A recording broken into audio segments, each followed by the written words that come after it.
Good evening, ladies and gentlemen.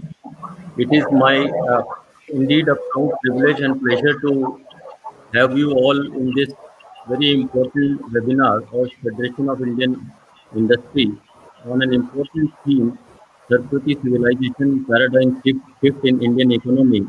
And today we have the presence of very distinguished personalities, Dr. Subramanian Swamy, Major General G.D. Bakshi. We will have with us Mr. Deepak Jain, and we will have Mr. Ankur Pathak, Director of Garuda Prakashan, also with us. So, just to quickly give you a brief background of Federation of Indian Industry, the Federation of Indian Industry is a not-for-profit organization and is an advisory interface between the government and the industries. Founded by industrialist and philanthropist Mr. Deepak Jain with an objective to provide a structured and comprehensive अरे यार advice. FII advises and provides information to Indian entrepreneurs, foreign investors, government on business environment about the prevalent laws, operational intricacies, and implementable solutions. So FII has been constantly making representations to the government on various policy and economic issues. It has made significant contribution in making recommendations on foreign trade policy, foreign investment policy, tax policy, monetary policy, and policy for MSMEs, ease of doing business, ease of exit, etc. FII advises on sharing vital information relating to government incentives, tax laws, custom regulations, and cultural and political and business environment of the host country. And it offers a platform for networking and relationship building within and across the industrial sectors, across boundaries, across geographies, and uh, it shares information with and about the policymakers and with the international business fraternity. A very warm welcome to all of you. I would like to request Sanjeev ji to run a short film about FII to give a fair idea about what FII has been doing of late. Sanjeev ji.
Welcome back. I'm your host and moderator today. I am a company secretary, chartered accountant, and a lawyer by profession, and author of books on special economic zone, doing business in India, and limited liability partnerships and corporate laws, and also council member of the Institute of Company Secretaries, managing committee member of FII and ASSOCHAM. So I welcome all of you once again. Taking the FII's activities forward, just to share with our distinguished personalities that recently FII conducted events on India's journey towards $5 trillion economy, policy dialogue on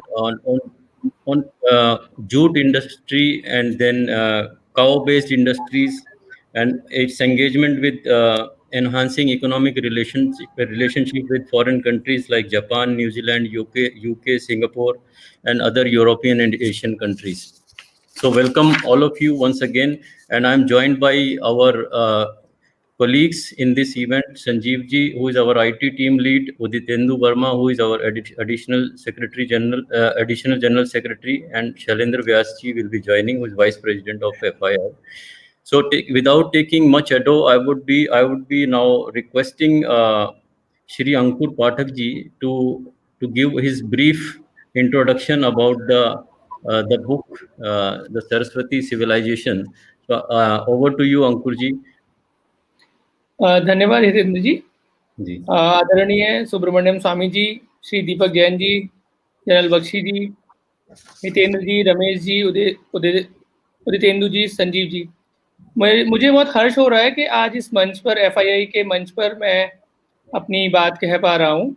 और ये हम सभी के लिए बहुत हर्ष की बात है कि आज हम एक ऐसी पुस्तक, सरस्वती सभ्यता जिसका नाम है, उसका विमोचन करेंगे। और हमारे साथ आदरणीय श्री सुब्रमण्यम स्वामी जी हैं, उनके विचारों से अवगत होंगे। तो उससे पहले कि मैं पुस्तक के विषय में कुछ बताऊं, मैं गरुड़ प्रकाशन के बारे में कुछ आपके साथ शेयर करना चाहता हूं। गरुड़ प्रकाशन हमने 3 साल पहले इस उद्देश्य से स्थापित किया था कि हम भारतवर्ष में भारत की बात कहने वाली पुस्तकें और भारतीय भाषाओं में पुस्तकें ला पाएं। इसकी शुरुआत हुई अर्बन नक्सल्स नामक पुस्तक से, जो काफ़ी ज़्यादा पॉपुलर बुक है विवेक अग्निहोत्री जी की। और फिर उसके बाद जनरल बख्शी की बुक सरस्वती सिविलाइजेशन। आज हम इसका हिंदी में विमोचन करने जा रहे हैं। इससे पहले ये इंग्लिश में मैं सबको बताना चाहूँगा, द सरस्वती सिविलाइजेशन के नाम से it's a best seller book. ये एक बेस्ट सेलर पुस्तक बन चुकी है। और इसके साथ ही हम भारतीय इतिहास पर सैफरन सोर्स नामक पुस्तक लेकर के आए। अभी थोड़े दिन पहले नेताजी सुभाष चंद्र बोस के ऊपर नेताजी पुस्तक लेकर के आए। उसके अलावा कुछ दिन पहले नेहरूज हिमालयन ब्लंडर्स, जो आदरणीय स्वामी जी ने जिसका विमोचन किया था, जस्टिस एस एन अग्रवाल की पुस्तक, वो हम लेकर के आए। और रिसेंटली दिल्ली राइट्स 2020 बुक, वो भी गरुड़ प्रकाशन लेकर के आया, जिसके विषय में अभी हाल ही में काफ़ी ज़्यादा चर्चा रही कि ब्लूम्सबरी जो पब्लिशर थे उन्होंने विड्रॉ कर लिया लास्ट मिनट पे। तब एक भारतीय प्रकाशन के रूप में गरुड़ प्रकाशन आगे आया और उस पुस्तक को लेकर के आया। तो इस सभी इन सभी पुस्तकों के पीछे की अपनी एक कहानी तो है ही। साथ ही मैं यहाँ पर ये बताना चाहता हूँ कि भारत में भारत के पब्लिकेशन हाउस की कितनी अधिक आवश्यकता है, क्योंकि जैसे कि आपने देखा कि दिल्ली राइट्स 2020 को विड्रॉ उस समय किया गया जब वो किताब एकदम पब्लिश हो चुकी थी। तो इस क्रम में जो हम देखते हैं कि जो अन्य पब्लिशिंग हाउसेज हैं या जो विदेशी पब्लिशिंग हाउसेज हैं, वो हमारी बात को आगे नहीं पहुंचाते हैं। अब मैं बात करता हूँ सरस्वती सभ्यता पुस्तक की। तो इसमें एक बहुत ही महत्वपूर्ण बात ये रही है कि बचपन से हम सिंधु घाटी सभ्यता के बारे में जानते थे और सरस्वती नदी के विषय में जानते थे और सुना करते थे कि इलाहाबाद के पास में 3 नदियों का संगम होता है। वहां पर गंगा और यमुना को देखा जा सकता है, सरस्वती को उतना ठीक से नहीं देखा जा सकता। यही एक बात है जो चर्चा में रही है, जिसके बारे में जानकारियां हैं। लेकिन जब हमारी मुलाकात श्री जनरल बख्शी जी से हुई, तो उन्होंने जब पुस्तक का विषय बताया, तो it was something like I was shocked कि सरस्वती सभ्यता जैसी भी कोई सभ्यता रह चुकी है। इतनी विशाल नदी रही है भारत में, और जिसके किनारों पर, जिसके घाटों पर इतनी विशाल सभ्यता का जन्म हुआ है, और जो वहाँ पर फैली रही है, जिसके बारे में हमारे इतिहास में कोई भी जानकारी नहीं दी जाती। और साथ ही इसमें एक जो बहुत महत्वपूर्ण पक्ष को जनरल बख्शी ने उठाया, वो है आर्यन द्रविडियन डिवाइड, जिसमें अधिकांशतः हमें सुनने में ये आता है कि द्रविड़ जो थे वो यहाँ के मूल निवासी थे, आर्य बाहर से आए, उन्होंने यहाँ पर कब्जा किया और लोगों को मारा पीटा हटा दिया। ये एक पूरा जो मिथ है, जो जनरल बख्शी ने इसमें अपनी पुस्तक के माध्यम से उस मिथ को पूरा तोड़ा है। और ये कोई केवल ऐसी भावनात्मक रूप से लिखी गई पुस्तक नहीं है, इसमें सैटेलाइट इमेजरीज हैं, पुरातत्व विभाग के प्रमाण हैं, रेफरेंसेज हैं, पूरी रिसर्च बेस्ड बुक है ये। तो उस लिहाज से यह पुस्तक बहुत महत्वपूर्ण है और आज यह हिंदी में आ रही है, तो भारत में अधिकांश लोग हिंदी को समझते हैं और ये उन लोगों तक पहुंचेगी जो अंग्रेजी में उस सब्जेक्ट को, उस विषय को नहीं समझ पाते हैं। तो इतनी बात कह करके मैं अपनी वाणी को विराम देता हूँ। बहुत बहुत धन्यवाद। थैंक यू सो मच अंकुर जी, अपनी बातों को बहुत ही कम समय में और बहुत ही प्रभावी तरीके से रखने के लिए। आई थिंक आपने बहुत ही कम समय में बहुत अच्छे तरीके से एक्सप्लेन किया है बुक के बारे में। बहुत बहुत धन्यवाद आपका। इससे पहले कि मैं दीपक जैन जी को इनवाइट करूं, मैं दीपक जैन जी के बारे में शेयर आपको बताना चाहूँगा। Deepak Jain ji is an entrepreneur, is a thinker, is a writer, is a economic policy adviser. He is Director General of Federation of Indian Industry. And he has been associated with various industry bodies, socially very active in RSS organizations. He has been independent director of HSIIDC from 2015 to 17. He is National Working President of Digambar Jain Mahasamiti, which is the largest body of Jain community in the country. And he was president of Laghu Udyog Bharati Haryana for 5 years, 2014 to 19. And he has several papers and policy documents to his credit, which include economic vision document for BJP, several papers on economics for Government of India, working paper on Yamuna Action Plan, plan for Gold Bond Scheme, Voluntary Disclosure Scheme, and Industrial Policy for Haryana. Deepak ji has over 4 decades of experience of MSME industry, trade and international business, spanning across various sectors such as metals, fertilizers, plastics, auto components, and international trade. He has extensive experience in government policies, regulations in the states, industrial policy initiatives for general and small scale industries. And he has been instrumental in reviving SIC units in metal, plastic, and automotive component sectors. And he commands in-depth knowledge of small-scale industry as well as ecosystem governing the small-scale industries. So we welcome Deepak ji to share his views on today's theme, the Saraswati civilization. Deepak ji, over to you.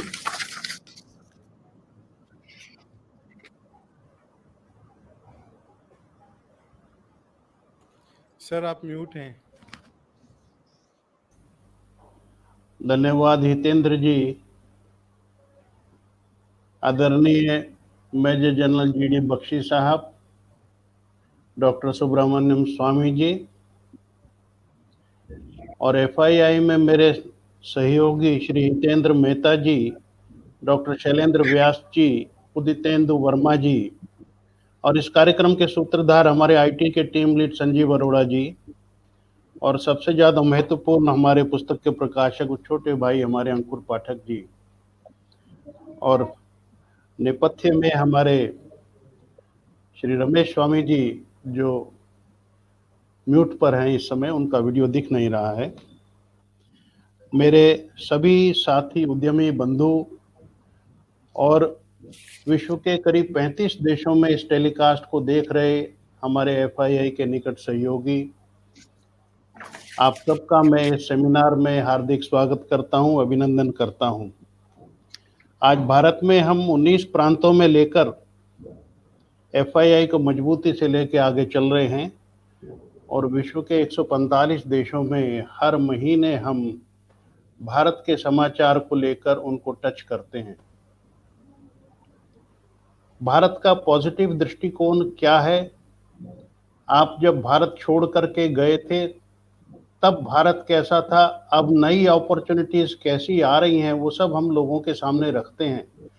हम उनको ये नहीं कहते आप भारत आओ, लेकिन भारत को देखो जरूर कि आज भारत कैसा है। और हमारी टैगलाइन है क्रिएटिंग अपॉर्चुनिटीज बिल्डिंग नेशन।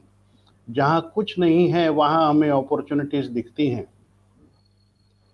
आज मेरा बड़ा सौभाग्य है कि हमारे मंच पर दो महान विभूतियां डॉक्टर सुब्रमण्यम स्वामी और जनरल GD बख्शी साहब हैं।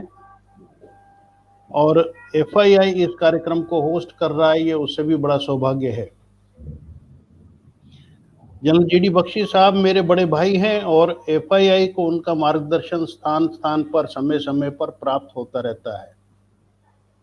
एफआईआई का जो वाटर रिसोर्स डिवीजन है, जनरल बख्शी साहब के आशीर्वाद से, उनके स्नेह से उस डिवीजन को गाइडेंस मिलती रहती है। और जनरल साहब ने जब ये सरस्वती के ऊपर पुस्तक निकाली तो हमें बड़ा ऐसा गर्व का अनुभव हुआ जैसे पुस्तक वो हमने लिखी हो, बख्शी साहब ने नहीं लिखी हो। और जब पुस्तक का मुझे ध्यान है, दिल्ली में विमोचन हुआ था अंग्रेजी पुस्तक का, उस कार्यक्रम में मैं था और डॉक्टर स्वामी भी थे। और आज हिंदी का संस्मरण इसका आ रहा है और उस समय भी वही प्रोटोकॉल है। डॉक्टर स्वामी भी हैं, बख्शी साहब भी हैं और हमारी टीम भी है और एफआईआई का मंच भी है। बड़ा सुखद अनुभव मेरे लिए है। सरस्वती से केवल पुस्तक के नाते नहीं, मेरा बड़ा पुराना भावनात्मक संबंध है। सन 82-83 में माननीय मोरोपंत पिंगले जी, संघ के वरिष्ठ अधिकारी जो हैं, वो मेरे पैतृक स्थान जगाधरी में आए। पिताजी श्रीमान दर्शनलाल जी से भेंट हुई, कार्यकर्ताओं की बैठक ली उन्होंने। एक विषय उन्होंने रखा, आर्यन इन्वेजन थ्योरी जो है वो सत्य तो नहीं है, लेकिन वो आर्यन इन्वेजन थ्योरी का झूठ सिर्फ हमारे लोग ही सामने ला सकते हैं, उस झूठ को पकड़ सकते हैं। और सरस्वती का उद्गम स्थल उसके लिए एक बहुत महत्वपूर्ण कड़ी है। आपने लगाना है तो लगा लो। माननीय मोरोपंत पिंगले जी के साथ में हमारे लोगों की टीम गई, पंचकुला के पास सुकेती स्थान है, वहां पर हम लोग गए। फिर आदि बद्री गए, जहां प्राचीन किंवदंती के अनुसार सरस्वती निकली थी। काफी जगह जगह जाकर के रिसर्च की। फिर डॉक्टर वाकनकर, फेमस हिस्टोरियन हैं, वो करीब 24-25 लोगों की टीम लेकर के जगाधरी में आए, जिसके अंदर उनके हिस्टोरियंस थे, आर्कियोलॉजिस्ट थे, फोटोग्राफर्स थे, वीडियोग्राफर्स थे। ये बात मैं कर रहा हूँ आपसे 83-84 की। और उस समय उन्होंने सारी मैपिंग आदि बद्री से लेकर के और अरब सागर तक पूरे ट्रैक की मैपिंग की। ना सिर्फ उन्होंने मैपिंग की, बल्कि आर्कियोलॉजी के एंगल से जमीन में से सैंपल लिए और जो जमीन से छोटे छोटे स्टोन, पत्थर के सैंपल्स उन्होंने लिए। तो डॉक्टर वीएम के पुरी ने कहा भी नई परिभाषा आर्कियोलॉजी की निकली है सरस्वती की खोज से, वो है ग्लेशियल आर्कियोलॉजी। जो पत्थर थे वो हिमालयन ओरिजिन के थे और मिले राजस्थान के अंदर। तो ऐसा उन्होंने सारा मैपिंग की और तब से लेकर के 82 आज 2020 तक जितने मुख्यमंत्री, जितने राज्यपाल हरियाणा में, हिमाचल में आए हैं, सबने स्थान के दर्शन किए हैं और अपना भरपूर सहयोग उन्होंने सरस्वती के काम के लिए दिया है। मेरे को ध्यान आ रहा है डॉक्टर जगमोहन जी का, उनका सरस्वती से इतना स्नेह था, अनेक बार वो जगाधरी में आए, आदि बद्री के उन्होंने दर्शन किए। और आज अगर वहाँ पर हमारा म्यूजियम है, आज अगर वहाँ पर उद्गम स्थल पे सरोवर बना है, उद्गम स्थल को पक्का किया है और विकास हुआ है, तो डॉक्टर जगमोहन जी का जितना एफर्ट उसके अंदर है वो एक काबिल तारीफ एफर्ट है। और उनके काम की स्पीड देखकर मैं बहुत प्रसन्न हूँ कि जितना उन्होंने थोड़े से सूक्ष्म समय में काम किया। और मैं 2-3 चीज़ें आपको जगाधरी के विषय में बताऊं, आप लोगों ने शायद नाम भी नहीं सुना होगा। जगाधरी का पुराना नाम जगत धारिणी है। कहते हैं विश्व की रचना जब हुई, जगाधरी का बहुत महत्वपूर्ण स्थान था। आज भी हम देखते हैं जगाधरी में अगर खड़े होते हैं पूर्व की ओर मुख करके, तो हमारे सामने की ओर से जितनी नदियां निकलती हैं वो सब की सब बे ऑफ बंगाल में जाकर के मिलती हैं, और हमारी पीठ की ओर से जितनी नदियां हैं, चाहे पंजाब की नदियां हैं, चाहे सरस्वती से लेकर के और जम्मू कश्मीर तक की नदियों को ले लीजिए, सब की सब अरब सागर में जाके मिलती हैं। एक बड़ा यूनिक स्थान जगाधरी का है, और जगाधरी के आसपास वेद व्यास जी ने रचना की चारों वेदों की, उन्होंने रचना की 18 पुराणों की, एक महाभारत की रचना उन्होंने की, कुछ व्यासपुर में जो हमारे जगाधरी के बिल्कुल नेबरिंग टाउन है वहां पर की, और कुछ इंडो चाइना बॉर्डर पे माना गांव है वहां पर की उन्होंने की। तो पुरातत्व की दृष्टि से, इतिहास की दृष्टि से, पौराणिक दृष्टि से जगाधरी का एक विशेष स्थान है। पांडव कपाल मोचन जो जगाधरी के बिल्कुल पास है, वहां तर्पण के लिए आए। गुरु गोविंद सिंह जी का जो तीर से लिखा हुआ ताम्रपत्र है आज भी सुरक्षित है। और हम ये देखते हैं कि सारे विश्व में जो सरस्वती को लेकर के उत्साह लोगों में है, कई लोग मैंने देखे हैं जो अमेरिका से सीधे पालम एयरपोर्ट उतरते हैं और सीधे जगाधरी वहां से आते हैं कि हमें सरस्वती का उद्गम स्थल का दर्शन करना है। वहां इतने बौद्ध स्तूप निकले हैं सरस्वती के उद्गम स्थल के पास में, और उसका श्रेय मैं आर्कियोलॉजिकल सर्वे की टीम और डॉक्टर जगमोहन जी को दूंगा, जिनके अथक प्रयास से ये सब संभव हुआ। डॉक्टर एपीजे कलाम का भी बहुत स्नेह हमारे आदि बद्री से था, उनका वादा भी था कि मैं आऊँगा, और कांची कामकोटी के शंकराचार्य जी और उनका इकट्ठे प्रोग्राम बना हुआ था, लेकिन उसके बाद कुछ प्रसंग ऐसे हो गए वो काम रह गया, और अन्यथा ये तीर्थ काफ़ी ऊंचाइयों तक पहुंचता। इसी संदर्भ में हमारे डॉक्टर वीएम के पुरी जी, उन्होंने बहुत काम किया, और चेन्नई से डॉक्टर एस कल्याण रमन, उनका योगदान सरस्वती के काम में भुलाया नहीं जा सकता। जितनी उनकी रिसर्च और पौराणिक रिसर्च, ऐतिहासिक रिसर्च और बड़ी वेबसाइट उन्होंने सरस्वती के काम के लिए बनाई, और पिताजी श्रीमान दर्शनलाल जी को तो मोदी सरकार ने सम्मानित किया पद्म भूषण पुरस्कार से, और उनका जो सरस्वती में योगदान है अप्रतिम है। मैं एक और क्षेत्र से जुड़ा हूं, वो है आर्थिक क्षेत्र। आर्थिक क्षेत्र में हम देखते हैं हरियाणा की ही लाखों एकड़ जमीन बंजर हो गई, कल्लर कहलाती है, कल्लर जमीन जिसमें अनाज नहीं हो सकता।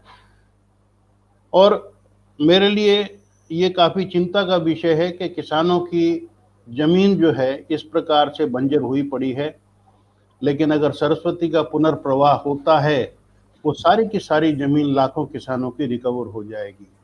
इसी प्रकार से हमारे राजस्थान के अंदर जो जहाँ जहाँ सरस्वती का प्रवाह हुआ है, हम वो देख रहे हैं कि वो जमीन भी रिकवर हो सकती है अगर सरस्वती पुनर्प्रवाहित होती है, और इस सारे रीजन में इसकी इकोनॉमिक एक्टिविटी जंप कर जाएगी। तो मेरा तो आर्थिक दृष्टिकोण से ये देखना है सरस्वती के विषय में कि इसका पुनर्प्रवाह यदि होता है, और जब इतने बड़े बड़े लोग लगे हैं इसके सरस्वती माँ के काम के लिए, तो पुनर्प्रवाह होगा ही होगा। और थोड़ा सा भी सरकार अगर सहयोग करेगी, इसमें प्रयास करेगी, तो ये काम संभव है। और यही हमारी FII की टैगलाइन भी है, क्रिएटिंग अपॉर्चुनिटीज बिल्डिंग नेशन। यानी हमारे को सरस्वती माँ का आशीर्वाद मिलेगा, लाखों किसानों को रोजी रोटी मिलेगी, और पिछले 40 वर्षों से जितने कार्यकर्ताओं का प्रयास इसमें हो रहा है उसमें भी प्रतिफल उसका आशीर्वाद स्वरूप माँ जो है धरती को उपजाऊ करेगी। आज के कार्यक्रम में जनरल GD बख्शी साहब अपनी पुस्तक के विषय में बताएंगे, और डॉक्टर सुब्रमण्यम स्वामी जी को भी हमें सुनने को मिलेगा। मुझे कभी भी मौका मिलता है मैं सुब्रमण्यम स्वामी जी की स्पीच को नहीं छोड़ता हूँ, क्योंकि जितने ज्ञान के भंडार डॉक्टर स्वामी हैं, ज्ञान के साथ साथ जितने अनुभव के भंडार वो हैं, वो अनमैचेबल है। अभी कार्यक्रम से पहले मैं उनसे पूछ भी रहा था, आपकी एनर्जी का राज क्या है, हमको भी बताइए थोड़ा सा, हम लोग भी जो आपसे बहुत कम आयु के हैं, थोड़ा सा उसमें यानी हमारा भी लाभ हो जाएगा और आज आपको भी सुनने को मिलेगा। और मेरा तो हमेशा आपको आर्थिक दृष्टि से सुनने का बहुत मन में लालच रहता है, क्योंकि मैं जानता हूं कि देश की डूबती नैया को एक आप ही हैं जो बचा सकते हैं। काश मोदी जी भी आज इस बात को सुने तो सब देश का भी बहुत ज़्यादा भला हो जाएगा। और अब मैं आपको निमंत्रण भी दूंगा, डॉक्टर स्वामी आपको भी, बख्शी साहब को भी, और आज जो हमारी टीम मंच पे इकट्ठा है, आपको निमंत्रण दूंगा कि एक दिन के लिए माँ सरस्वती के उद्गम स्थल पे चलिए, माँ का आशीर्वाद लेके आइए। आपको भूल जाएगा समय की, यानी घड़ी की ओर देखना आप भूल जाएंगे। इतना सुंदर स्थान, इतना रमणीक स्थान, माँ सरस्वती का आशीर्वाद लेके आइए, हमारी ओर से निमंत्रण है आपको। बहुत बहुत धन्यवाद। आज इस कार्यक्रम में आपको सबको मंच पे पा करके FII की ओर से मैं बहुत बहुत धन्यवाद प्रेषित करता हूँ। नमस्कार। बहुत बहुत धन्यवाद बस बेटा, दीपक अब जी। आगे से आई थिंक आपने बहुत ही बखूबी एक कनेक्टी जो समझाया कि सरस्वती सिविलाइजेशन का आर्थिक क्षेत्र से कैसा कनेक्ट है और उसको कैसे देखना चाहिए। क्योंकि जब ये शुरू में हमने प्रोग्राम डिस्कस किया था तो मुझे समझ नहीं आ रहा था कि भाई हम as a industry chamber, federation of Indian industry, तो हम कैसे इसको कनेक्ट करेंगे और कैसे अपने इसको ऑब्जेक्टिव के साथ अलाइन करेंगे। आई थिंक दीपक जी आपने आई थिंक बहुत ही अच्छे तरीके से और सरल तरीके से इस कनेक्ट को समझाया और इसमें सेंस भी है आई थिंक सभी के लिए कि बिजनेस कनेक्ट भी है। और सरस्वती सिविलाइजेशन मैं आपको धन्यवाद भी दूंगा कि मैंने इसी बहाने बहुत गूगल सर्च किया और मेजर बख्शी के कुछ यूट्यूब वीडियो भी देखे।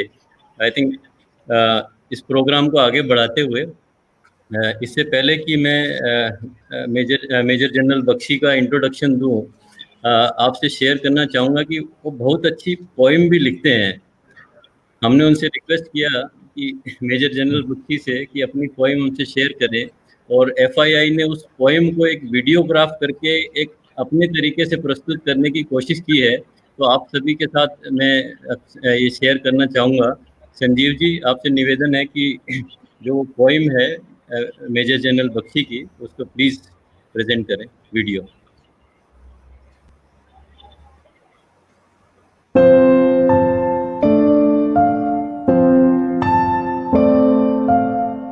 या देवी आनंद दे,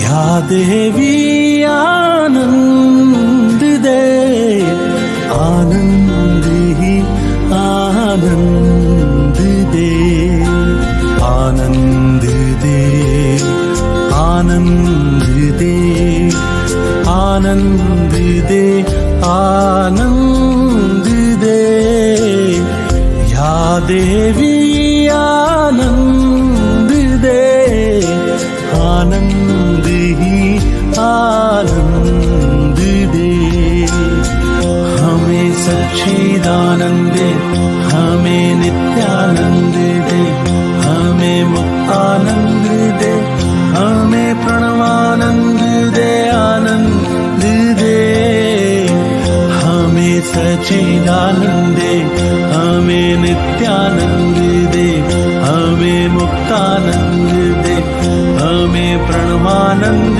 दे, आनंद दे।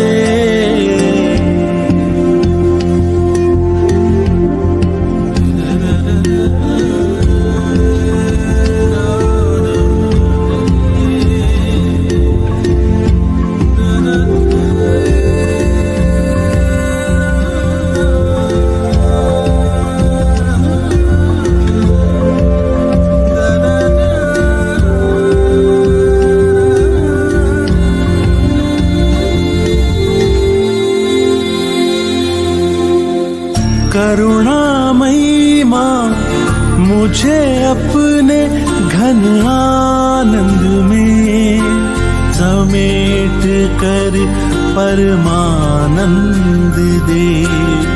करुणामयी माँ मुझे अपने घन आनंद में समेट कर परमानंद दे।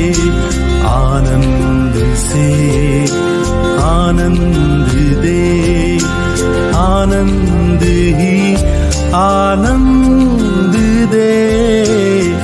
या देवी सच्चिदानंद दे, हमें सच्चिदानंद दे, हमें नित्यानंद दे, हमें मुक्तानंद दे, हमें प्रणवानंद दे, आनंद दे। हमें सच्चिदानंद दे, हमें नित्यानंद दे, हमें मुक्तानंद दे, हमें प्रणवानंद दे, आनंद दे।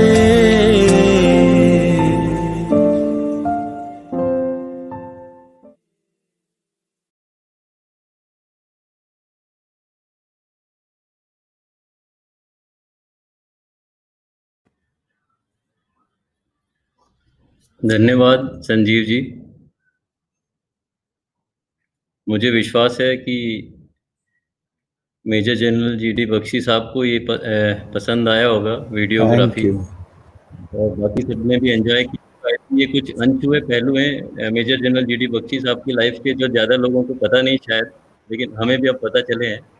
And we really enjoyed it sir. We salute to your the spirit of patriotism and your nation first, in that you epitomize. Now I will request Sanjeev ji to run a video conveying best wishes from Shri Darshan Lal ji Jain Padam Bhushan about Saraswati civilization. Saraswati नदी हमारे देश की सबसे प्राचीन और सबसे बड़ी नदी है। यूनेस्को ने ऋग्वेद को विश्व का सबसे पुराना स्क्रिप्चर माना है, और उसमें ऋग्वेद में सरस्वती का नाम बड़े सम्मान के साथ लिया गया है। सरस्वती को अम्बी तमे, देवी तमे, नदी तमे, अर्थात ये सबसे बड़ी नदी मानी गई है उसमें। और जब सबसे बड़ी नदी ये है तो इसके किनारे भी जो लोग रहते हैं होंगी, उनकी सभ्यता भी सबसे प्राचीन होगी। तो स्वाभाविक रूप से अब जो एक्सकेवेशन हो रही हैं और जो अब रिसर्च हो रही है, जैसे कि विशेषकर राखी गढ़ी में जो अब एक्सकेवेशन हुई है और उसके ऊपर जो फाइंडिंग्स हैं, डेक्कन कॉलेज और उसके पूना के लोग कर रहे हैं, और भी लोग, बहुत सारे लोग कर रहे हैं। उन्होंने देखा है कि ये 10,000 साल से भी ज़्यादा पुरानी सभ्यता है। तो ये सरस्वती नदी उस समय उसमें बहुत बड़े प्रमाण में हमारे देश में बहती थी। और जब ये कोई भूकंप वगैरह आया, वो टेक्टोनिक चेंजेस आई, तो उसमें ये भूगर्भ में चली गई। और अब जो सैटेलाइट इमेजरी मिल रही है, तो वो सैटेलाइट इमेजरी में ये आ रहा है, जो पिक्चर्स आई हैं, इसरो ने लिए हैं, नासा ने लिए हैं, कि ये नदी नीचे पानी का बहुत विशाल भंडार है।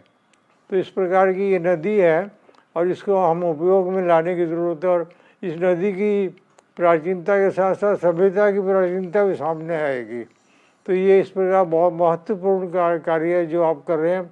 मैं श्री जीडी बख्शी के प्रति बहुत ही अपनी सम्मान प्रकट करता हूँ कि उन्होंने ये इसी ग्रंथ लिखा है और इस ग्रंथ में सभ्यता के बारे में चर्चा कर रहे हैं और ये सराहनीय कार्य कर रहे हैं, क्योंकि इस अपनी प्राचीन सभ्यता को उजागर करने की आवश्यकता है। बहुत बहुत धन्यवाद।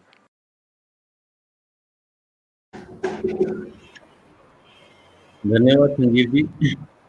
आई थिंक अब वो समय आ गया है कि जिसकी हमें बहुत प्रतीक्षा थी, और FII is extremely proud to associate with this book launch of major general GD Bakshi, Hindi version of Saraswati सभ्यता, प्राचीन भारतीय इतिहास में एक महत्वपूर्ण परिवर्तन।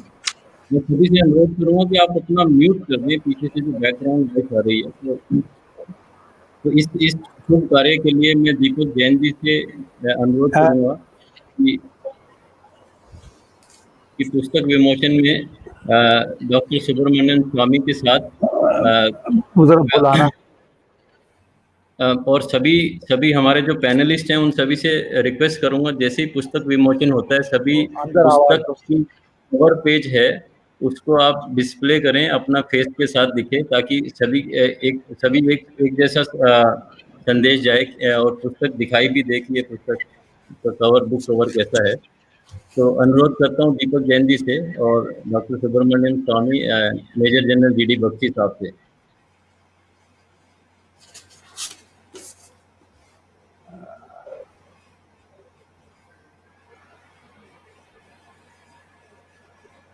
ये है हिंदी वर्जन जिस सरस्वती सभ्यता पुस्तक का, जो आज FII के प्लेटफॉर्म पर लॉन्च की जा रही है। हमारा सौभाग्य है और हम बहुत भी खुश हैं कि आपने FII को इस महत्वपूर्ण ओकेशन के लिए चुना। बहुत बहुत धन्यवाद और बहुत बहुत शुभकामनाएं sir. Thank you. Deepak ji, आप कुछ कहना चाहेंगे, ये 2 शब्द? जी, आप म्यूट पर हैं sir. So now before I request, मैं जी एक बार अंग्रेजी संस्मरण के लिए कहा और अब हिंदी संस्मरण के लिए वही बात फिर से एक बार बख्शी साहब को बधाई देना चाहूंगा। आज बड़ा ही खुशी का दिन है हमारे लिए, FII के मंच पे खास तौर पे। बख्शी साहब को बहुत बहुत बधाई। जी। Now before I invite Major General Bakshi, so let me just quickly introduce him to the audience, which is not only from India, from various other parts of the world also they have joined. So Major General GD Bakshi, Gagandeep Bakshi, is a highly decorated Indian Army officer. He is from Jammu and Kashmir Rifles, and he has been awarded Vishisht Seva Medal for commanding a battalion in Kargil War. And he was also awarded the Sena Medal for distinguished services in commanding a battalion during counter-insurgency drive. He subsequently commanded the Romeo Force during intensive counter-insurgency operations in Rajouri, Poonch districts of Jammu and Kashmir, and succeeded in suppressing the armed militancy in this area. He has served 2 tenures at the Director General of Military Operations, and he was the first VGS of IW, Information Warfare, at Headquarters Northern Command, India, where he dealt with information warfare and psychological operations. He is often invited on news channels across India to provide views on various topics relating to military defense, etc. Major General Bakshi, I would like to confess that in my family, not only me, but my parents as well as my kids, they are ardent fans of yours, and whenever you are speaking on the national media, so they are very attentive and then listening the way you speak, the emphatically, speaking about the nation first philosophy, and you actually truly epitomize that. So with this introduction, I would like to invite one of the most revered and decorated officer of Indian Army, Major General GD Bakshi, to share about this book, his views about this book. Thank Over you. to you, sir. Sir. Thank you. Am I audible? Am I Yes, audible? sir. You are audible. You are audible, sir. Thank you. Thank you. Thank you. Dr. Subramaniam Swami, most respected member of Parliament, great national leader, and we really look forward to the time when he will be able to guide our destinies in a more meaningful manner. I think that time is long overdue. He has served the country so much in so many capacities that that I do think that the finale is yet to come. So with that, I want to thank Deepak Jain Saab and the FII for this excellent hosting this today's book launch. The same book launch was done in the English version, and I had the privilege of having Dr. Subramaniam Swamy unveil that book. Today, the Hindi version has been released. The Kannada version is almost done and was to be released today, but there was some last minute things review to be done, so it will be out shortly in a matter of days. With this, we are planning to reach out to all corners of India in all languages of India. मैं कहना ये चाहता हूं कि जो सरस्वती सभ्यता है, ये जो पुस्तक है, ये कई बुनियादी भारत के इतिहास के सवालों पर हमारे लिए प्रकाश डालती है। हमने जो आपको प्रतिशत जो भी सारी सेटलमेंट्स थी वो इंदस नदी के बैंक्स पर नहीं, बल्कि सिंधु नदी के बैंक्स को छोड़कर सरस्वती नदी के तट पर पाई गई हैं। और ये हमारे सैटेलाइट्स ने कंफर्म किया है। सन 2019 में हमने दिल्ली यूनिवर्सिटी में एक मल्टी डिसिप्लिनरी सेमिनार किया था, जिसमें हमारे सैटेलाइट इमेजरी एक्सपर्ट्स, जिसमें हमारे जियोलॉजिस्ट्स, जिसमें हमारे आर्कियोलॉजिस्ट्स, जिसमें कि डॉक्टर बीबी लाल, डॉक्टर भिष्ट, ये महानुभाव जो है हमारी आर्कियोलॉजी के, वो वहां पे थे। फिर हमारे स्क्रिप्चरल एक्सपर्ट्स, जिसमें डॉक्टर कल्याण रमन साहब का, और फिर हमारे डीएनए मैपिंग एक्सपर्ट्स, हमारे टॉप माइक्रोबायोलॉजिस्ट, वो वहां पे थे।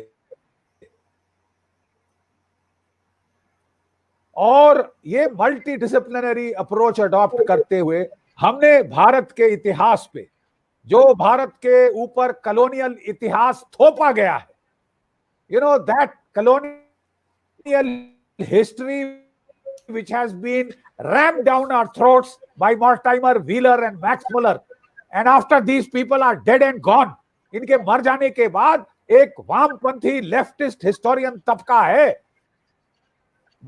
जो ये हमारे गले ठूस रहा है। वो कॉलोनियल हिस्ट्री हमारे गले में रैम किया जा रहा है।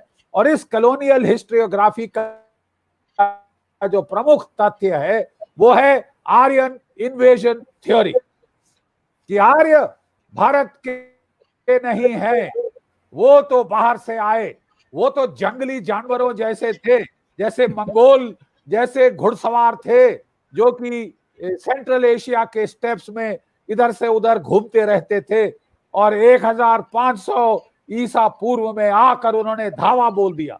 और उस वक्त उन्होंने बड़ा एक भारतीय इतिहास को घिनौना ट्विस्ट दिया, घिनौना ट्विस्ट।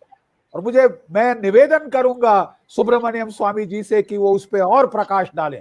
उन्होंने एक फॉल्ट लाइन बनाई, एक आर्टिफिशियल दरार बनाई नॉर्थ और साउथ इंडिया के बीच। द्रविड़ और आर्य दो जातियां बना दी, दो रेसेस बना दी, थोपा भारतीयों पे।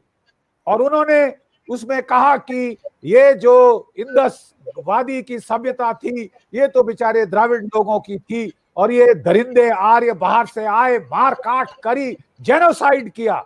Indira was guilty of genocide, जो वेदों में लिखा है कि इंद्र ने 100 नगरियों, 100 किलो वाले नगरों का नाश किया, वो उन्होंने थोप दिया इंदस घाटी के ऊपर। और कहा कि उन्होंने द्रविडियंस बेचारों को यहां से खदेड़ा, विंध्या के पार खदेड़ दिया और शासक बन गए। और तब से ये नॉर्थ साउथ डिवाइड उन्होंने करके भारत को बांटने की कोशिश की है। और आज भी जो थिंक टैंक्स हैं यूरोप में, अमेरिका में, लेफ्टिस्ट थिंक टैंक्स, वो बात कर रहे हैं दलित और द्रविडियन फॉल्ट लाइंस की।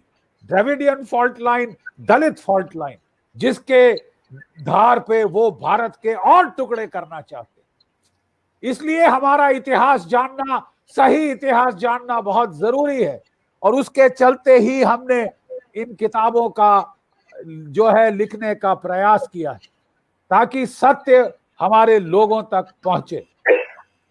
ये जो नया इंग्लिश का जो नया वर्जन है, एनलार्ज वर्जन, इसमें मैंने एक नया चैप्टर ऐड किया है। ये द्राविडियन जो कंट्रोवर्सी है इसके ऊपर, और मैंने काफी अध्ययन किया, हमने वेदों का अध्ययन किया और हमने उसको मिलाया। ज़ेंड अवेस्टा में क्या लिखा है,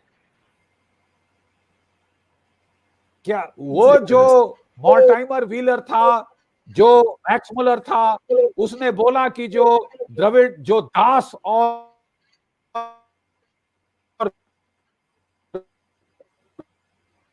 जो देवों का संग्राम है, बकवास। दास शब्द जो है वो वेदों में और ज़ेंड अवस्था में ईरान के आर्यों के लिए इस्तेमाल होता है।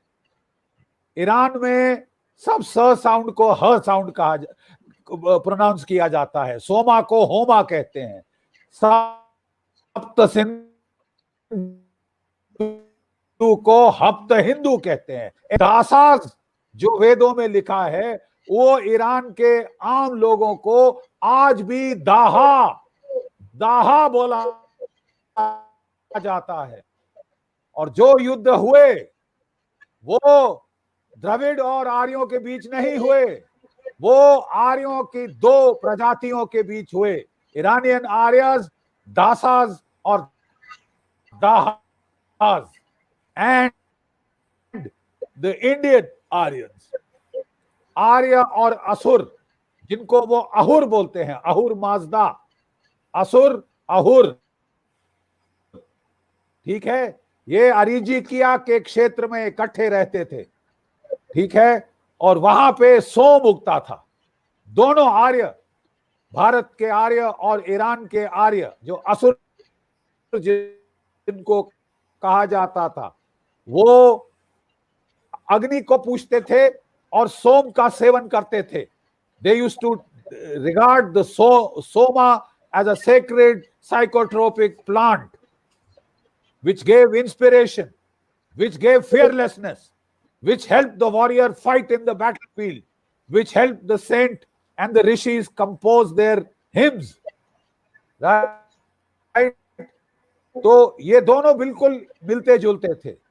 फिर हमारे जो सप्त ऋषि आए, अंगिरा ऋषि, उन्होंने अग्नि स्तोम का जो है इन्वेंशन किया, उसकी प्रथा शुरू करी, हवन की प्रथा शुरू करी। इससे बहुत मतभेद हुआ ईरान के जो आर्य थे, जो असुर थे, और आर्यों के बीच बहुत मतभेद हुआ। वो कहते थे अग्नि पवित्र है, आप उसमें कुछ डालकर उसे दूषित कर रहे हैं, दूषित कर रहे हैं। अग्नि में कुछ भी डाला जाए वो उसे जलाकर राख कर देता है, एक समान कर देता है, कोई अच्छा बुरा है ही नहीं अग्नि के लिए, ठीक है साहब। और इसके ऊपर ये सिद्धांत को लेकर बहुत भीषण युद्ध हुआ। जो असुर थे वो हमारी वैदिक भाषा की प्योरिटी में नहीं मानते थे, स का उन्होंने ह कर दिया, सोमा का होमा कर दिया। इस पे भी बड़ा भीषण विवाद हुआ और अल्टीमेटली इन दोनों में बड़े युद्ध हुए। ये दोनों अर्जिकिया के क्षेत्र में, जो कि आजकल हिमाचल और जम्मू एंड कश्मीर के लोअर फुटहिल्स हैं, यहां रहते थे, और दुनिया का सबसे बेस्ट सोमा कहा जाता था, यहां उगता था। सोमा की उपज के क्षेत्र के लिए पहला युद्ध हुआ, जिसे वेदों में द वॉर ऑफ 21 किंग्स कहा जाता है, 21 राजाओं का युद्ध, जिसमें दिवोदास ने इस प्रदेश पे हमला किया और असुरों को वहां से ईरान खदेड़ दिया। असुरों के 100 नगर जो थे यहाँ पे, पत्थरों के नगर, सिंधु घाटी के नगर नहीं, सरस्वती के साथ नगर नहीं, ये पहाड़ों में जो नगर थे उनको विध्वंस किया और असुरों को खदेड़ा। अफगानिस्तान से होते हुए वो ईरान गए, जहां दासा से दाहा बन गए, आज भी ईरान के लोगों को दाहा कहा जाता है। ठीक है साहब, ये थे असुर और देव संग्राम, ये थे आर्य और दास के बीच में युद्ध। जो पहला युद्ध हुआ वो जो राजा था दिवोदास, उसने आक्रमण किया और दासाज या दाहाज को खदेड़ कर ईरान भेजा। ठीक है, और जो दूसरा बड़ा युद्ध हुआ जो कि महाभारत के बराबर माना जाता है, जिसे वेदों में दशराजन युद्ध कहा जाता है, दशराजन युद्ध। और ये जो युद्ध हुआ, ये जो दिवोदास का जो पोता था सुदास, उसके ऊपर हमला किया ईरान के आर्यों ने, दाहाज ने, हमारे लोकल राजाओं के, आर्य राजाओं के साथ मिलके। ये एक ट्राइबल वॉर थी बिटवीन आर्यन ट्राइब्स, असुर एंड देव ट्राइब्स। आप समझ रहे हैं, इसको अंग्रेजों ने तोड़ मरोड़ कर आर्यंस और द्रविडियंस के बीच में लड़ाई बना दी साहब। मतलब ये इतिहास को ऐसे तोड़ा मरोड़ा गया है कि भारत को तोड़ा जाए। आर्यों को क्यों आर्यन इन्वेजन थ्योरी बोला गया कि तुम भी बाहर से आए, अंग्रेज भी बाहर से आए, तुम भी चोर, हम भी चोर, चोर चोर मुसेरे भाई। क्या हक है आर्यंस को कंप्लेन करने का कि अंग्रेज क्यों राज कर रहे हैं? आपने तो यहाँ पे जेनोसाइड किया, आपने द्रविड़ों का सर्वनाश किया, आपने वहां पे महामारी करी। अरे कोई साइन मिला है वहां युद्ध का? सरस्वती घाटी में, सिंधु घाटी में 37 कॉर्प्सेस मिले हैं, तो टोटल 37। और जब स्टडी किया गया तो पता चला वो अलग अलग टाइम पे वो पानी में डूब के मरे थे। ये है बकवास मॉड। अब आपको हैरत होगी कि ईरान के पारसियों में भी देवी सरस्वती का मेंशन है। वो देवी सुरा अनाहिता, सरस्वती को कहते हैं देवी सुरा अनाहिता। ईरान के लोग आज तक, आप जो पारसी ग्रंथ हैं उन्हें खोलकर पढ़ लें, वो हुकारियू के पहाड़ों से निकली, जो कि आदमी की ऊंचाई से 100 गुना से भी ज्यादा ऊंचे हैं।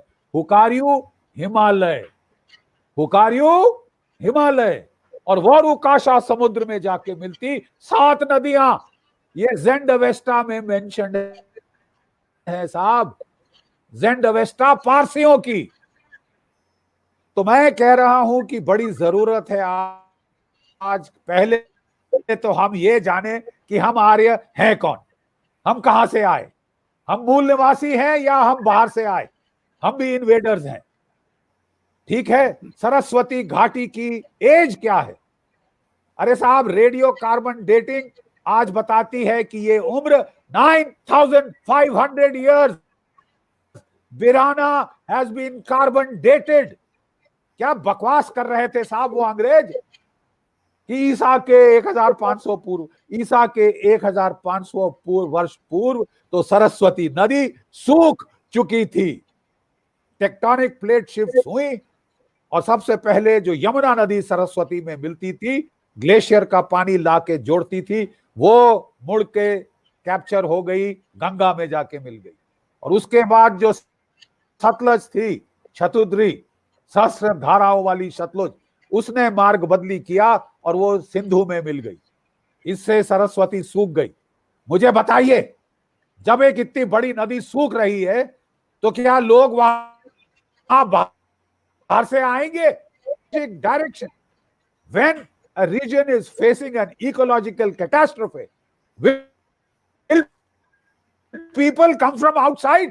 क्या बाहर से लोग आएंगे? जहां रेगिस्तान बन गया राजस्थान, आप जानते हैं जब सरस्वती बहती थी राजस्थान में जंगल थे, वहां पे टाइगर्स थे और राइनोस थे, जैसे ब्रह्मपुत्र की घाटी में आज भी मिलते हैं। इतनी हरी भरी थी राजस्थान का एरिया, वो डेजर्ट बन गया साहब। सरस्वती जब जैसलमेर के आगे जमीन के नीचे चली गई, राजस्थान रेगिस्तान बन गया। ठीक है साहब, और जब से सरस्वती गई है हमारे भाग्य का विनाश हुआ है, विनाश हुआ है। जो हमारे आर्य थे वो सरस्वती घाटी में कोई मंदिर नहीं मिले, वो केवल हवन कुंड मिले हैं, वो केवल यज्ञ से अपने देवों की पूजा करते थे और हो रहे थे। हम लोग पराक्रमी थे, हम लोग पुरुषार्थवादी थे, हम लोग लड़े, ईरान के लोगों को खदेड़ के वहां किया। जो यूरोप के लोग हैं वो दानू जाति के हैं, और यूरोप में सारे नदियों को आज भी दान,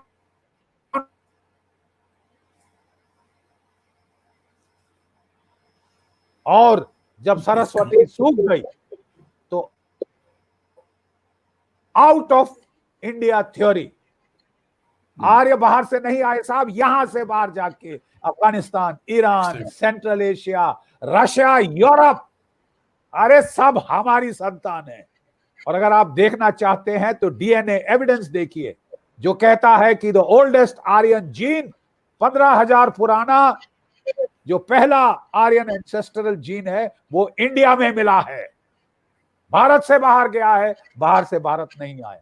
ये सब अंग्रेजों के मनगढ़ंत तथ्य थे। आज जैसे दीपक जैन जी ने कहा, समय है सरस्वती सभ्यता को जागृत करने का। कितने सारे राखीगिरी, भिराना, कितने सारे शहर हैं सरस्वती नदी के सूखे पाट के साथ। ये आर्कियोलॉजिकल सर्वे ऑफ इंडिया को फिर से इनको जिलाना चाहिए, इनको म्यूजियम्स के तौर में परिवर्तित करके टूरिज्म यहां करनी चाहिए। जिस तरह जो अपनी साबरमती नदी के ऊपर गार्डन्स और वहां लश बनाई गई हैं, उस तरह यहां किया जाए।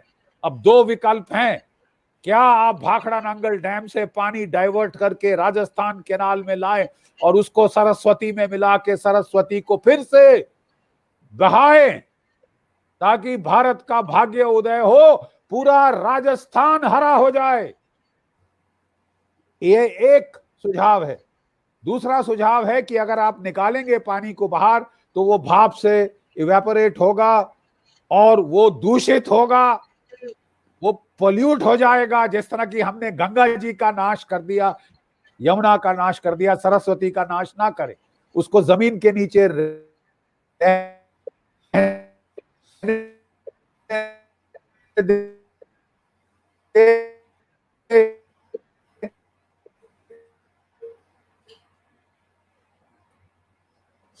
लेकिन लाखों ग्रैनरी ऑफ इंडिया,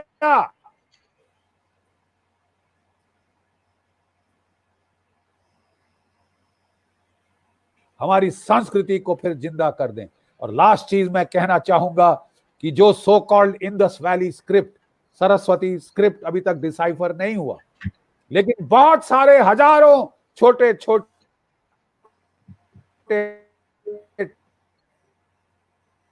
टेराकोटा के खिलौने मिले हैं, डॉल्स मिली हैं, औरतों की बनी हुई मूर्तियां जिसमें मांग में सिंदूर है, मूर्तियां मिली हैं जो कि योगा के पोस्चर्स में हैं, हठ योगा के पोस्चर्स में मूर्तियां मिली हैं जो ध्यान की मुद्रा में है।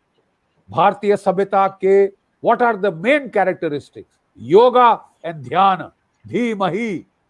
Yoga and Dhyan are the prime characteristics of the Indian civilization, and they are not 5,000 years old. They are 10,000 years old as per carbon dating. Dr. Swami, I would implore you, sir, to please impress upon this government, to have a Saraswati Research Institute, a multidisciplinary Saraswati Research Institute, where satellite imagery experts, geologists, archaeologists, linguistic experts, astronomical experts, and DNA experts will sit together and unravel the mysteries of our history. And for God's sake, let us get rid of the narratives imposed on us by Romilla Thapars and Irfan Habibs. We challenge them to a debate, an intellectual debate. And they have been refusing to accept this challenge. Dr. Swami, so far, we have challenged them to come and discuss on empirical facts, on knowledge. We need to revive the Indian civilization. We need to revive the Indian lost civilization and ethos, which has a continuous, unbroken tradition from 10,000 years till now. Not the Egypt, civilization of Egypt, not the civilization of Mesopotamia, nor Rome, nor Greece, nor Mayas. They're all dead and gone. Even the Chinese civilization is communist. It has nothing to do with the civilization of Lao Tse and Tao Te Ching. Ours is the only civilization that is continuing, and the thread that joins us with a 10,000-year-old past is the Saraswati, and hence the Saraswati civilization. We need to revive it. We need to speak of this tradition in every language. I thank you all for a very patient hearing, and I thank Dr. Swami and Deepak Jain ji for helping, for gracing this occasion, and Deepak Jain ji for organizing this, and Ankur Pathak for publishing this and taking it to the masses. Jai Bharat, Jai Hind.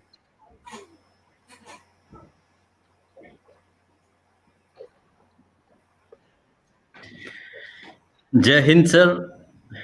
I think the fervor with which you speak, the intensity on the subject, and the deep research that you have carried out, I mean, all this actually reinforce what you say. I think there are very few who would challenge the historians, I mean, who have come out with these publications earlier. I think you have challenged them to a debate, to an intellectual debate on the topic. I think this is the right time that these kind of debates should be there, and you very rightly pressed the point that there should be a Saraswati Institute of Research, which I think Dr. Subramaniam Swami is the right person to take it forward, because he has been known for taking up the right issue and making them reach the logical conclusion also. Okay. Yeah, I now request Sri Deepak Jain ji to please press the button of this book launch. We once again thank you, Major General G.D. Bakshi sir, for allowing us to share this very important occasion of your book launch, Hindi version of this book launch. Deepak ji. 10, 9, 8, 7, 6, 5, 4, 3, 2, 1, 0.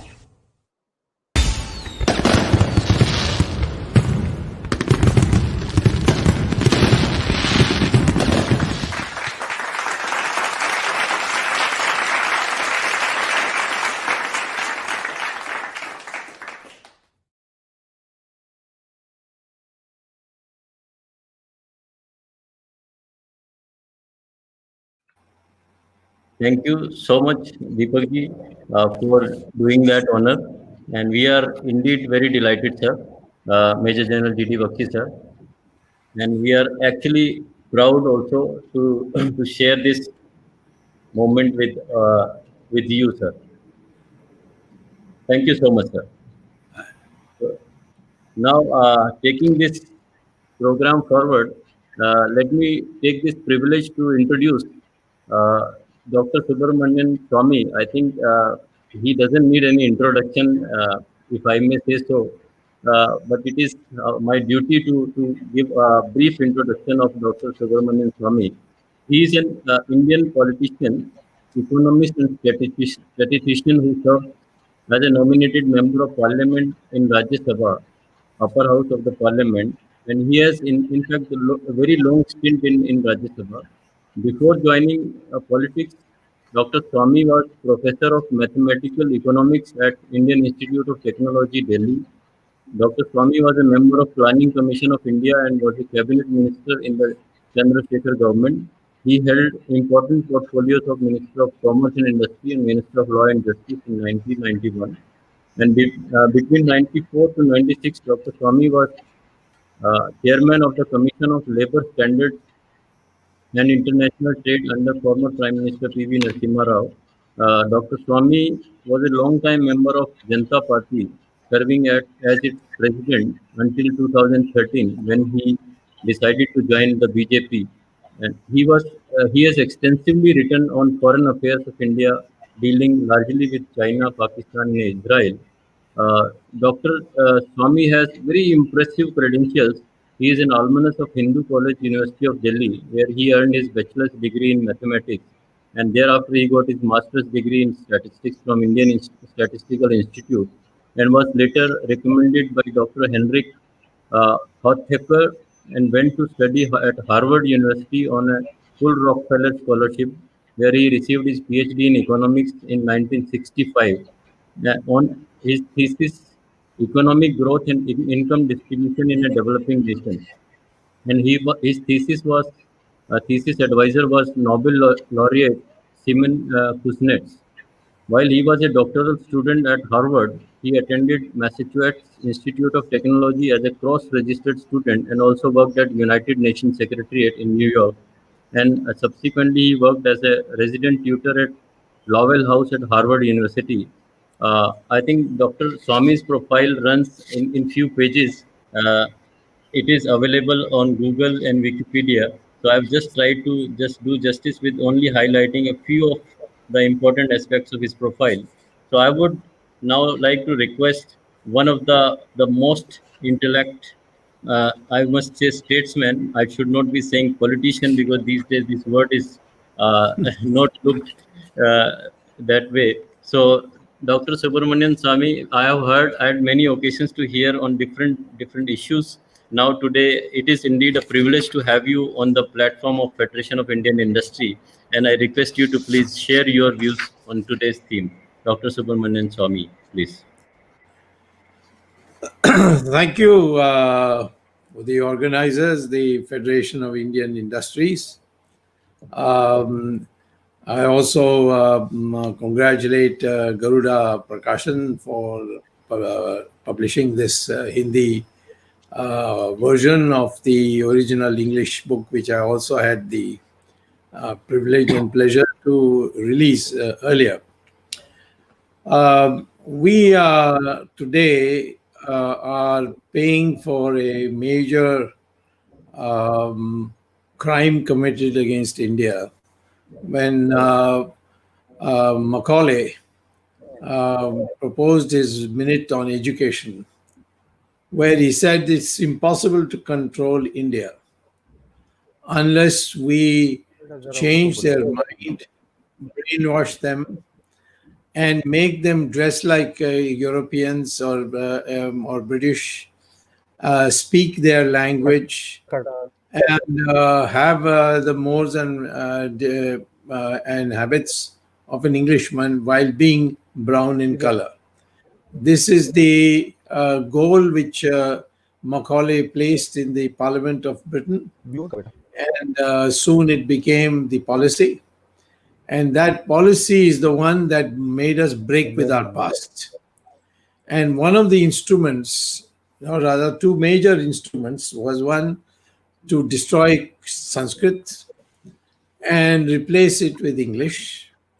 And the other was to write a history of India which is wholly untrue, without any basis whatsoever.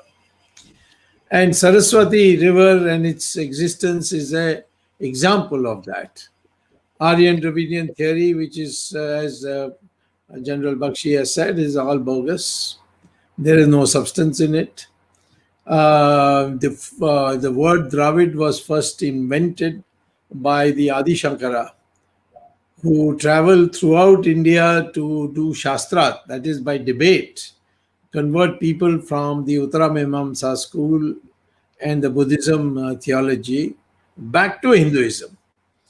And everywhere he went and debated the prominent scholars of the place he went, and defeated them in a debate, and then went all the way to Kashmir.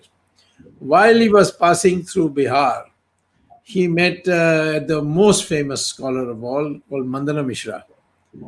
And Mandana Mishra, he challenged him. Mandana Mishra was a great scholar of Uttaramimamsa school as well as Buddhism.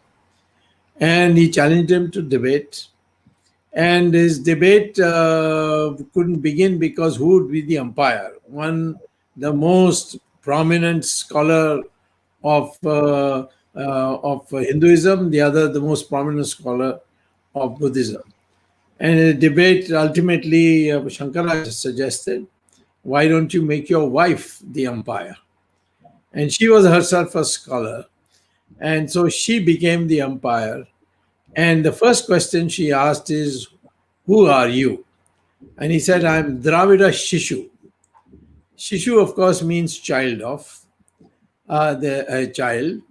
And Dravida, he explained, is where he said two words, tra and vid. That means three coastal areas coming together. And that is the southern peninsula. So the word Dravid originally arose from the word for regional South India.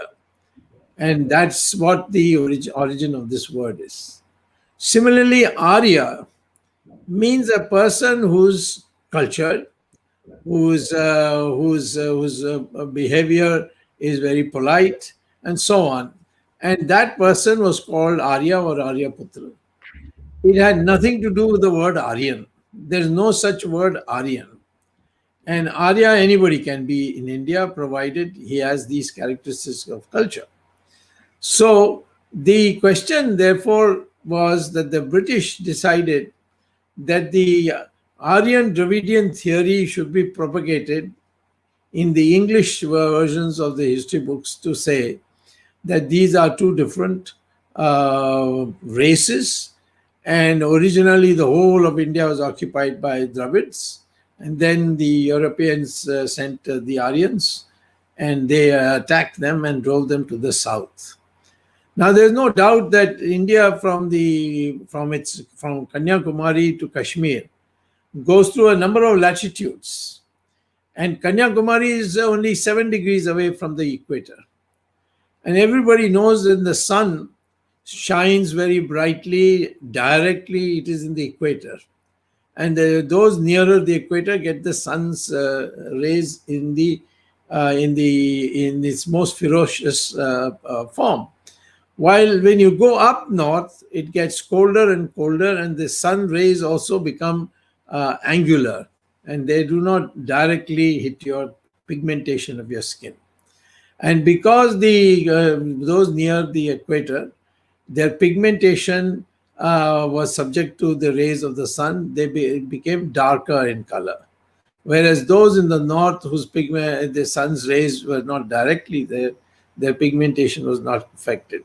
So the British pounced upon that and made this into Dravidians coming from Africa and Aryans the north coming from Europe.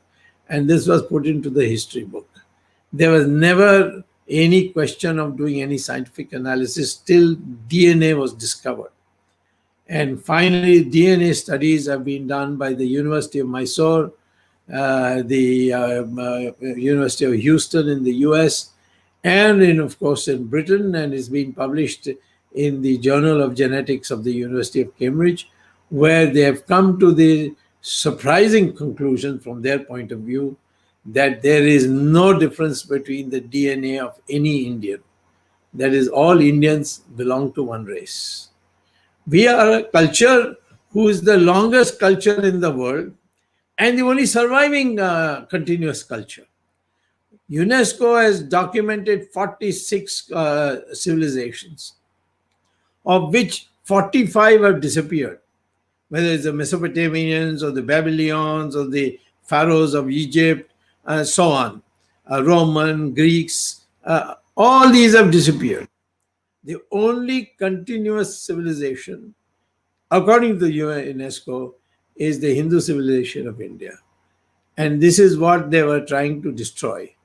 And it found its way into the textbooks, then it went into the school curriculum and the college curriculum. And in 1947, we should have replaced all these books. It's not that the correct history was not being published. They were being published in English also, in Sanskrit, but they were all targeted.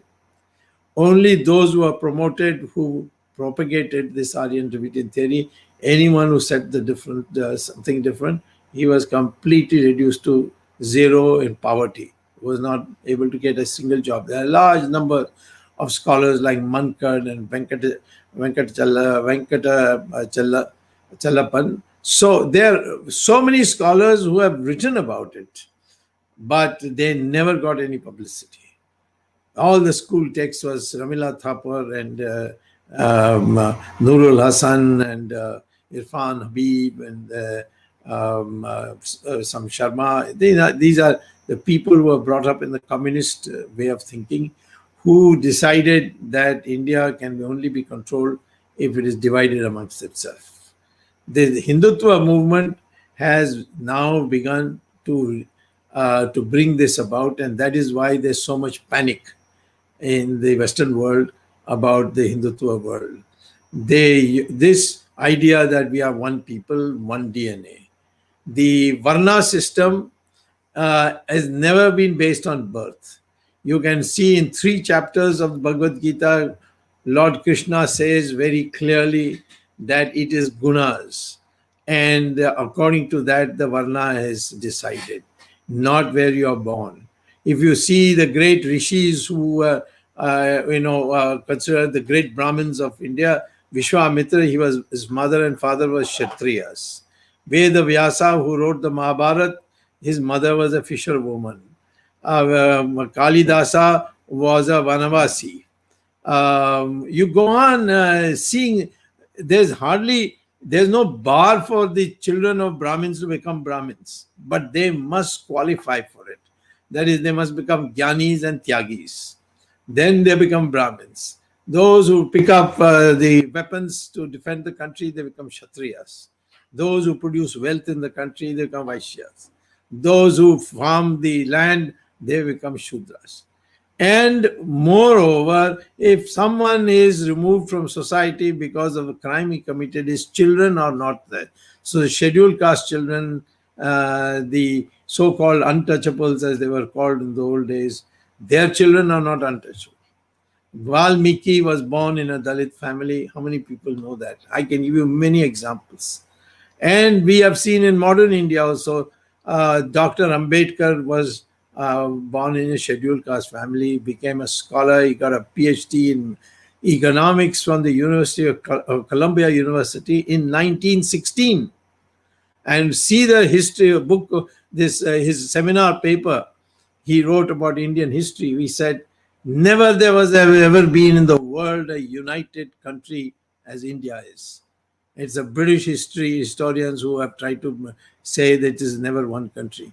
Of course, later on, Jawaharlal Nehru, he drove him to such frustration that he ultimately, decided to become a Buddhist. When the Christian and Muslim clergy went to him pleading that you join our religion, we will give you equality, we'll give you status. But he said, no, I'll be part of the greater Hindu system.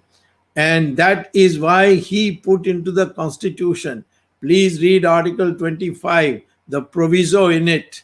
It defines Hindu, one who is a Sanatana Dharmi, who is, and named all the other schools, and said Jains, Buddhists, and Sikhs, they are also Hindus. It is there in the constitution, Article 25.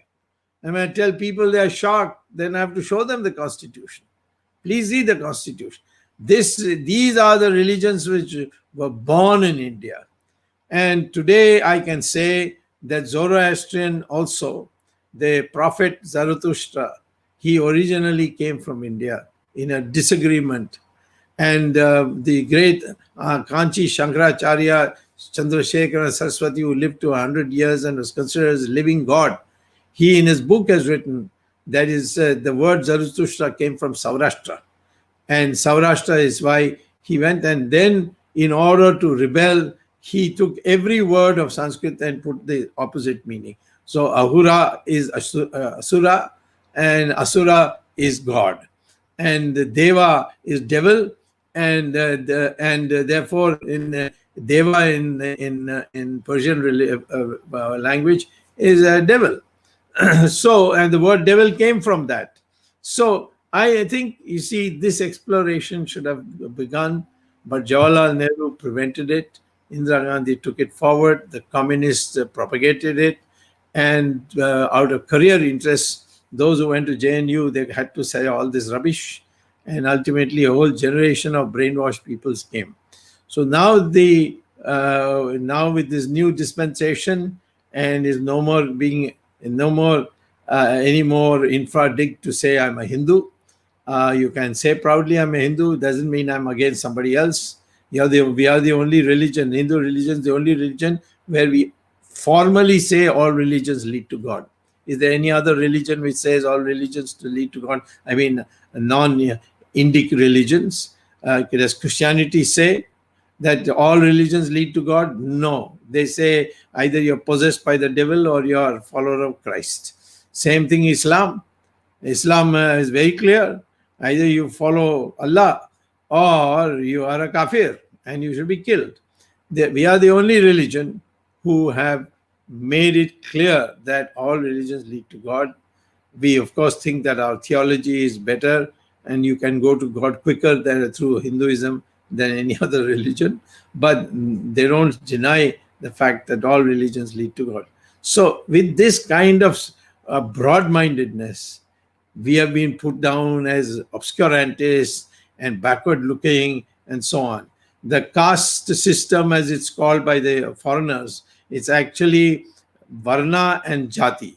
Jati is to prevent marriages where the genetics would destroy the baby form. For instance, take the extreme example of the pharaohs. The brothers and sisters used to marry so that the wealth could not be divided. And what happened? Generation after generation, Mongoloids were born, and the whole pharaoh dynasty collapsed.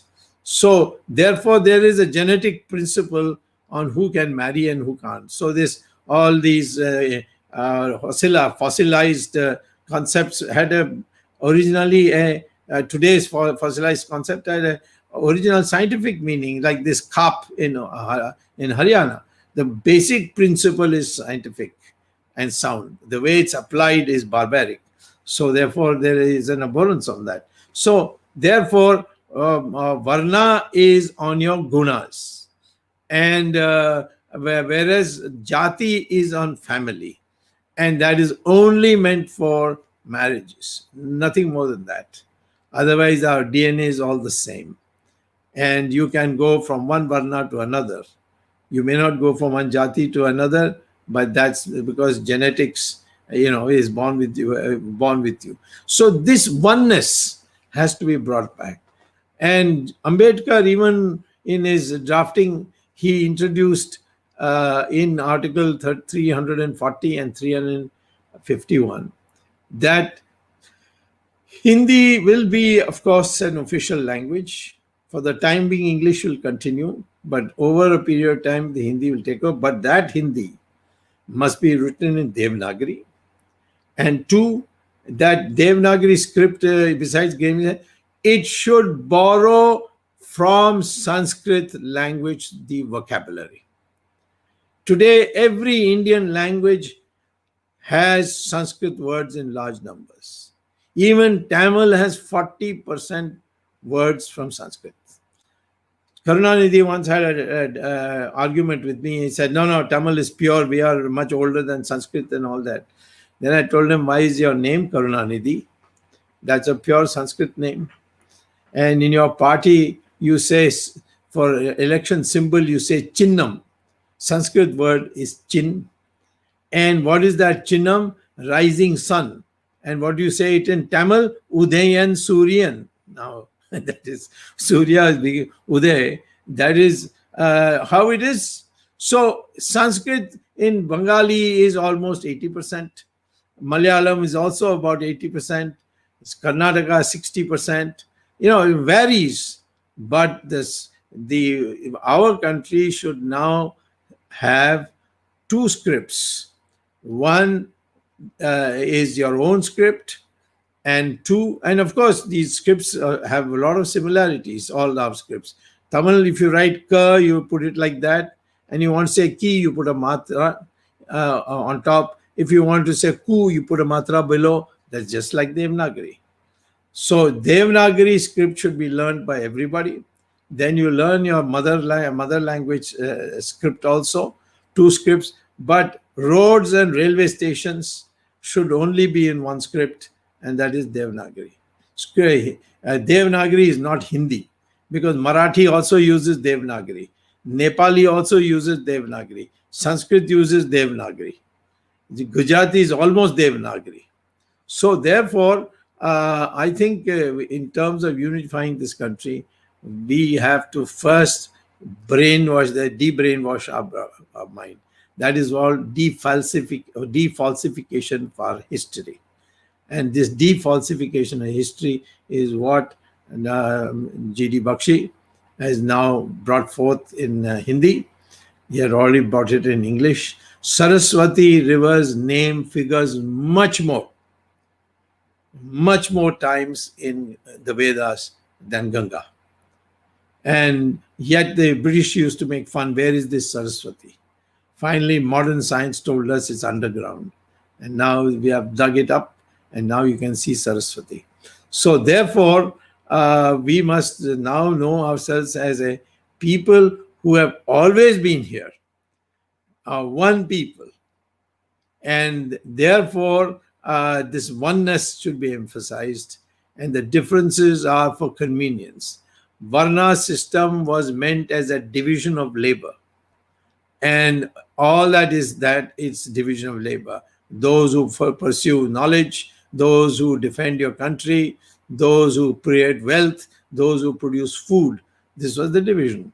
It was a division of labor. There was no requirement that if you are born in a family who are farmers and therefore Shudras, you have to remain Shudras. There is no requirement that if you're born in a Brahmin family, you're a Brahmin. I would say Ambedkar qualifies more to be a Brahmin than Jawaharlal Nehru, who never passed an exam in his life, I think. So therefore, we must now start uniting our society by this new rediscovery of our history, and writing this book Saraswati, which unites the whole of India. And it is is in the name of the goddess who gives you Gyan. And that goddess named Saraswati is the foundation of our culture. And the book must become compulsory reading. Our syllabuses have to be changed. And I think we need a team of people who have done original work. Rajiv Malhotra, General Bakshi, Kalyan Raman. All these people should be brought together and say, write a textbook which is a genuine representation of our culture and history, so that we can prescribe it through NCERT to all schools and to colleges. Then what the British did, what Macaulay did, we will be able to purge out of our minds and make ourselves into proud, self-respecting Indian.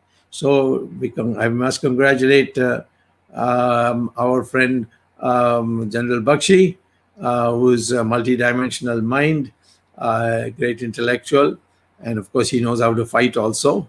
So therefore, I mean, literally battle. He's a Kshatriya and a Brahmin at the same time. I don't know whether he has made any money in his life, so otherwise I would call him also a person who can qualify for the trading class. But he is doing the right thing, that the weakness of our society is only the mind, and that mind must. You can have any number of people in our country, but any number of people in our country doesn't mean strength. For instance, if 1,000 goats stand at one place and one tiger comes, the numbers are with the goats, but who will run? It will be the goats who will run, and this tiger will chase them and take one of them and make him into his lunch or dinner or breakfast or whatever. Similarly, strength is not enough. In a circus, you can have 5 lions in a cage. One thin, wiry ringmaster will walk in and start ordering them. Climb on the table. They will all climb on the table. Jump through the loop. They will jump through the loop. Then he'll say, Open your mouth. He'll put his head in each one of them. Why these lions don't take him to pieces? Because their mind has been prepared to obey. And so they obey. And this Indian mind is filled with inferiority complex. And that's why we are not able to rise to our maximum potential. And hence the mind formation for which we need our true history, defalsified history. This is the biggest challenge we have, and this is the biggest contribution we can make. So I congratulate the Federation of Indian Industries for spending its valuable time while they could have been making money. They are doing this. This is a great national service, and I welcome this approach of theirs. Thank you very much.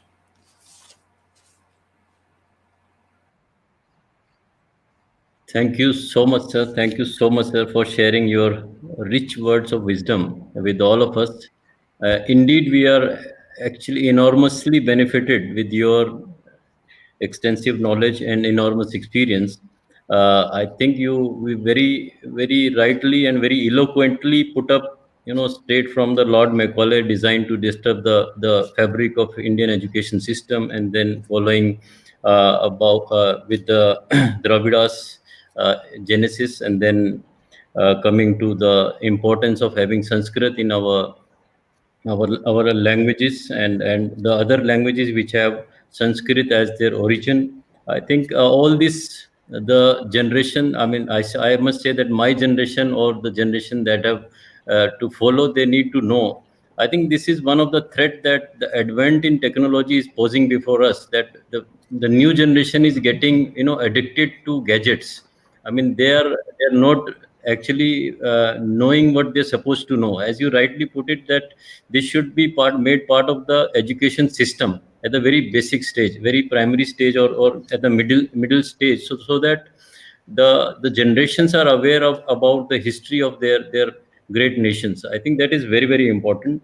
I think you very rightly put in, sir. We also feel that this is a great service to the nation by picking up these kind of subjects. Saraswati civilization actually has opened not only my eyes, but our entire team at the back end in the Federation of Indian Industries. I think we will definitely like to contribute in whatever little we can do as a chamber, as a federation, and at the same time, it is my humble duty to place my profound thanks on behalf of the Federation of Indian Industry to Major General G.D. Bakshi, who has, I think, not only displayed the extensive research that he's done, and the kind of passion that is required. I mean, that you come out with more information, more facts, and then revealing that what is concealed from us over a period of time, what has been the design. I mean, this requires lots of understanding of the subject and going much deeper. I think his inclination to dig more information about this Saraswati civilization, and when I read on the internet about this information, I think this civilization, this spread across 1 million square kilometer. I mean, which is a massive area.